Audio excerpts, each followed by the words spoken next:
Oke, langsung saja yang pertama ini untuk skenario ya. Jadi skenario itu seperti ini ya, dimana untuk router ISP itu akan mendistribusikan ya, bandwidth internet mereka dengan dua model.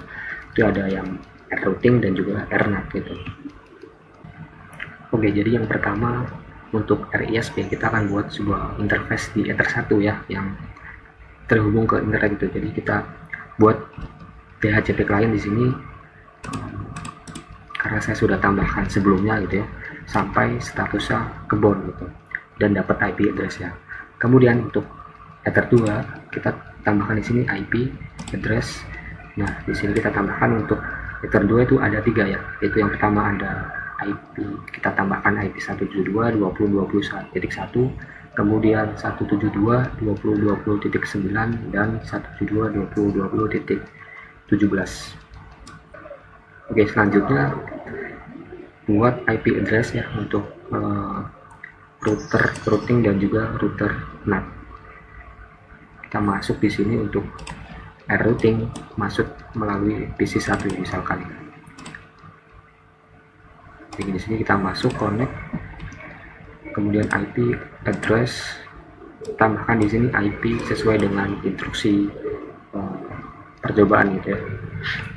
Dimana untuk Ether 1 kita tambahkan 172.20.20.2, kemudian yang mengarah ke PC1 kita tambahkan itu IP 192.168.1.1 untuk Ether 2 ya. Setelah itu kita masuk ke router NAT atau AirNAT melalui PC2. Sama seperti tadi kita akan bikin sebuah IP address untuk routernya gitu kan. Di sini kita masuk connect IP address. Di sini untuk Ether 1 tambahkan ada dua ya, ada dua IP. Sebenarnya ini buat IP public gitu. Nanti yang akan ditopengi ya dari IP private gitu kan. Nah, di sini untuk Ether 1 itu ada 20.10 dan juga titik 11, dan Ether 2 yang mengarah ke PC2 gitu kan. Itu IP-nya 2.1 sesuai dengan instruksi percobaan. Oke.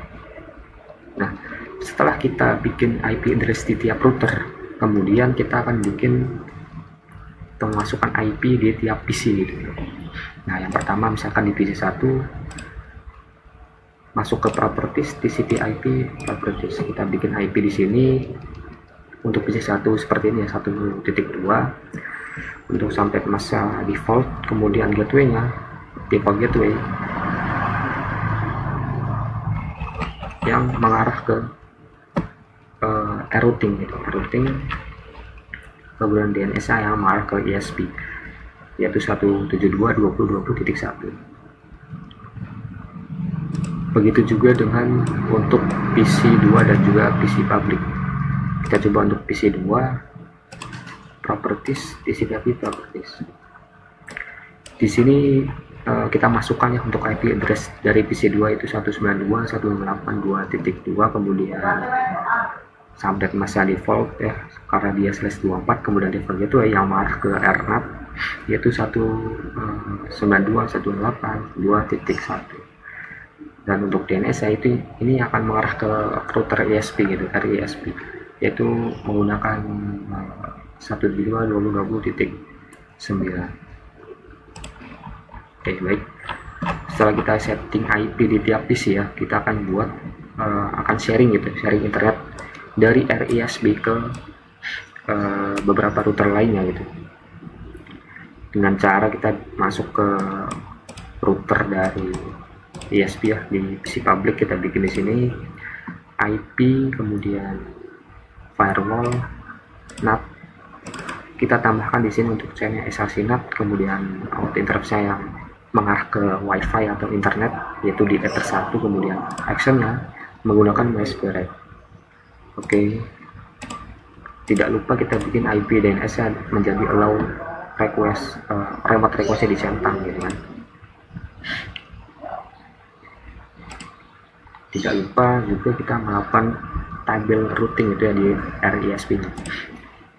Nah, selanjutnya ini akan kita routing ya di tiap routernya agar bisa terkonek gitu antara PC 1 atau 2, dan juga routernya itu bisa terkonek ke internet.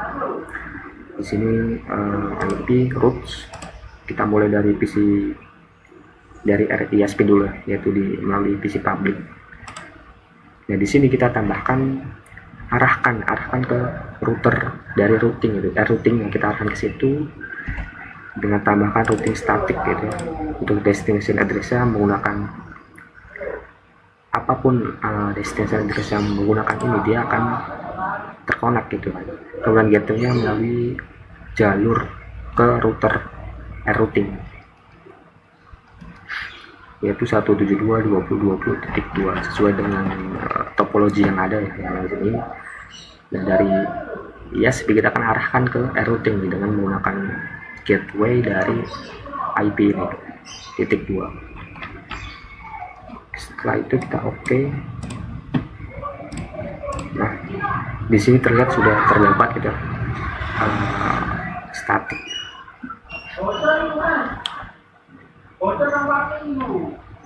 Kemudian setelah routing table melalui PC public untuk si router ISP kita, tidak lupa juga untuk routing di routingnya gitu kan. Kita arahkan lagi, kita akan mengarah ke RISP.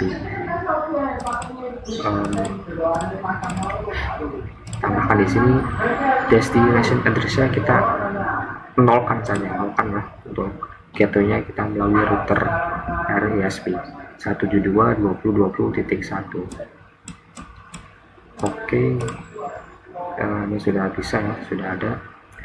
Dan yang terakhir kita akan routing di RNAT melalui PC 2. Oke, di sini kita cari IP, kemudian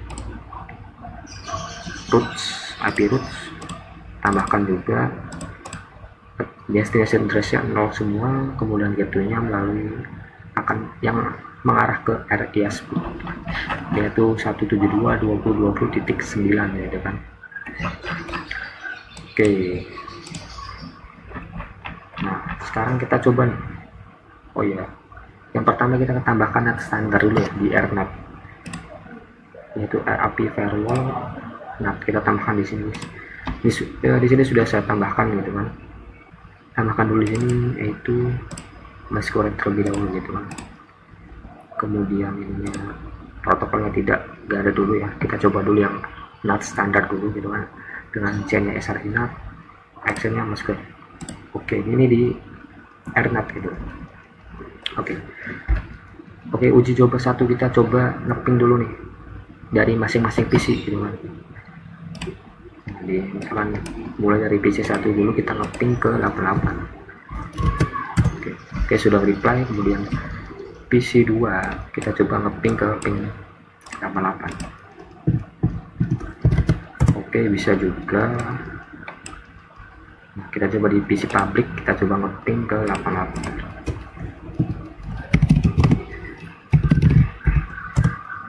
Oke, bisa, sudah reply juga. Nah, sekarang kita coba nih.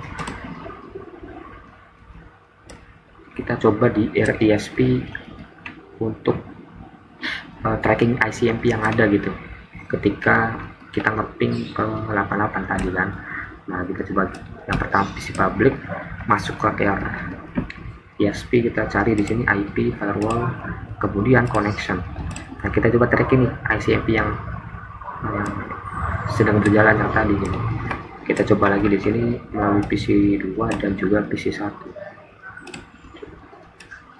Kita coba ya. Satu dulu. Sudah, kemudian PC 2. Nah, sudah ya. Nah, terlihat di sini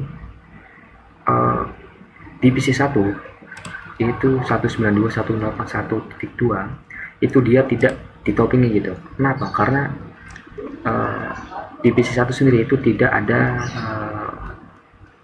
terjadinya NAT gitu kan, tidak memakai firewall NAT. Berbeda dengan PC 2 tadi kan sudah disetting melalui IP firewall NAT gitu, menggunakan NAT standar gitu kan, makanya dia IP yang keluar itu kan, itu pakai IP publiknya di Ethernet, bukan IP private. Oke. Makanya itu kenapa dia akhirnya ditopengi gitu, menggunakan IP publik dari Ethernet, router dari Ethernet. Oke. Nah, sekarang kita akan coba nih untuk melakukan perubahan gitu pada firewall NAT dengan cara kita akan sesuai dengan instruksi dari percobaan gitu kan. Yang pertama, kita akan bikin sebuah IP address di 172.20.2011 ini menggunakan protokol ICMP gitu. Nah, di sini kita akan ubah di sini untuk action menggunakan SRC NAT. Oke. Kemudian untuk address ya, kita pakai IP address yang .11.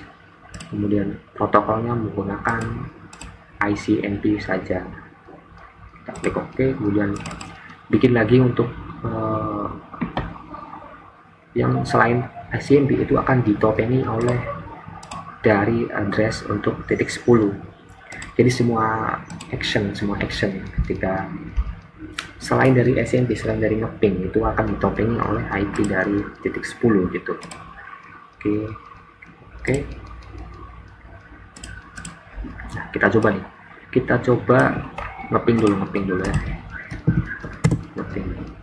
Kalau kita lihat ini connection track dari RISP ya.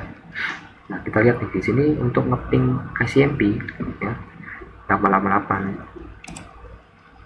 terlihat di sini menggunakan IP publik dari Ethernet menggunakan .11 gitu.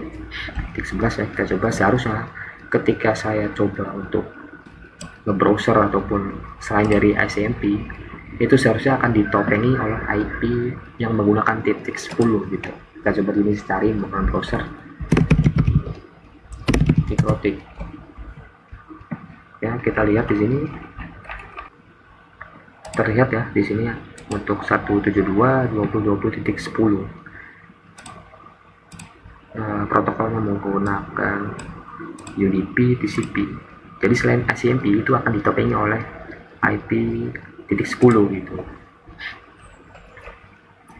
Oke, sudah. Oke, sekarang kita coba mikrotik.com.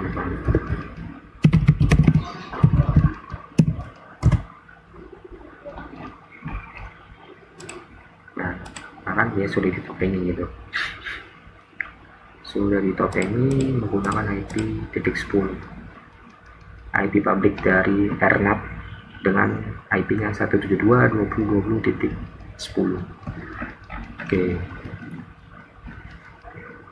Oke, mungkin itu saja ya pembahasan mengenai firewall NAT menggunakan SRC NAT gitu kan.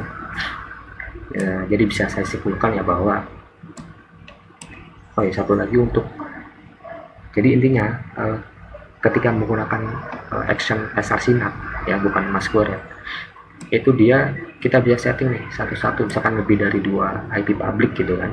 Kita bisa setting untuk IP ini menggunakan action apa gitu kan, menggunakan protokol apa. Begitu juga dengan IP publik yang lainnya gitu, kita bisa setting dia hanya bisa menggunakan protokol apa gitu. Nah, berbeda dengan masquerade. Ketika masquerade lebih dari 2 IP publik, maka yang digunakan IP publik itu hanya satu gitu.